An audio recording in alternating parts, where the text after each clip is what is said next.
አቶ ቶላ ለአምስት ልጆቻቸው ብዛታቸው እኩል የሆነ ደብተር ገዙ። 5 ልጆች አሏቸው። ኦኬ ብዛታቸው እሺ።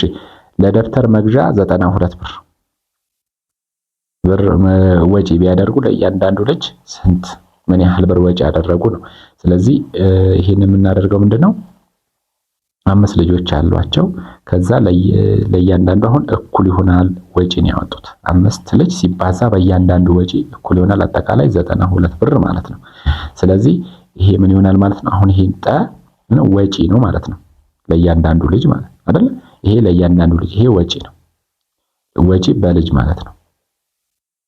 ይሄ በልጅ የወጣ ወጪ ማለት ነው። ስለዚህ በልጅ ወጪ አንዱ ልጅ ምን ያህል ወጪ ያወጣ ነው።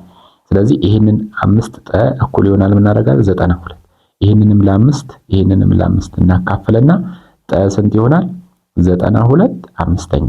ይሄንን ደግሞ ምን እናደርግ እንዲህ ብናደርገው ውስጥ 90 ሲደመር 2 አድርገን ለ5 ለምን መሰላችሁ እንደዚህ ሳመቻች እሺ ይሄኛው 90 ለ5 መካፈሉን እርግጠኛ ሆኜ ነው እሺ እንጂ ዝም ብዬ እንደዚህ አልለመርም። ከፋፈለዋለሁ። እቺ ቁጥር ደግሞ ለ5 ማተካፈል መሆን አለባት። ገብታችኋል አይደል? አሁን ለምሳሌ 80 እና 12 ብትሉኝ ለምን 80 እና 12 አትሉም? ለምን? ይሄ ከ5 በታች መሆን አለበት። ገብታችኋል አይደል? ለምን በድፍን ቁጥርና በክፍልፋይ ቀላቅለን ለማስቀመጥ ነው እያሰብን ያለ ነው።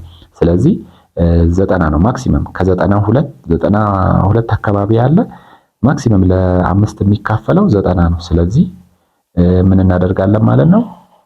ይሄንን 90 አምስተኛ ሲደመር 2 አምስተኛ። ስለዚህ 90 ለ5 ሲካፈል 18። ይሄ ደግሞ 2 ሲባዛ 1 አምስተኛ ነው አይደል? 1 አምስተኛ ደግሞ 0.2 ነው። 18 ሲደመር 2 ሲባዛ በ0.2 ይሄ ደግሞ 18 ሲደመር 0.4 ሲደመር ስንት ይሆናል? 18.4 ይሆናል ማለት ነው። ስለዚህ ይሄ ምን ማለት ነው? ወጪ በልጅ ነው አይደል ያልኳቸው? 18 ብር ነው በልጅ ያወጡት ማለት ነው። 18 ብር ያወጡት በአንድ ልጅ። ይሄ ማለት 18 ብር ከ40 ሳንቲም ማለት ነው። ይሄ ተለዋዋጭን በመጠቀም ይላል እዚህ ጋር እዩ እንግዲህ መጽሐፉን ተለዋዋጭን በመጠቀም ይሄው ለልጆች ለእያንዳንዱ ልጅ ያወጡት ወጪ ተወከለ።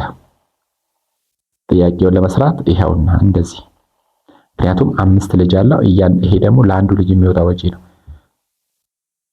ከዛስ የአሰራሩን ዘዴ በመጠቀም ይሄው ይሄን በአንድ አምስተኛ የተባዛው ለምንድን ነው?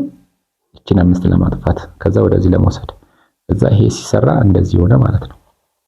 እዚህ ጋር ንብብር ቁጥሮችን በኑሯችን ውስጥ ያላቸውን ጠቀሜታ አብራራ ይላል።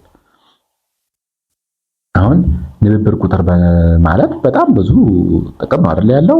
ለምሳሌ ቅድም የሰራነውን ገንዘብ አሁን 18.4 በንብብር ባይሆን እንዴት ልንገልጸው እንችላለን? አያችሁ አይደለ? ገንዘብ የተለያዩ ገንዘባውን በሽርፍራፊ ነው የሚቀመጠው አይደል? በጣም ሽርፍራፊ ቁጥሮችን በዕለት ተዕለት ኑሯችን የተለያየ ቦታ እንጠቀምበታለን። ስለዚህ ቅድም የሰራነው ጥያቄ በራሱ ለዚህ መልስ ይሆናል ማለት ነው።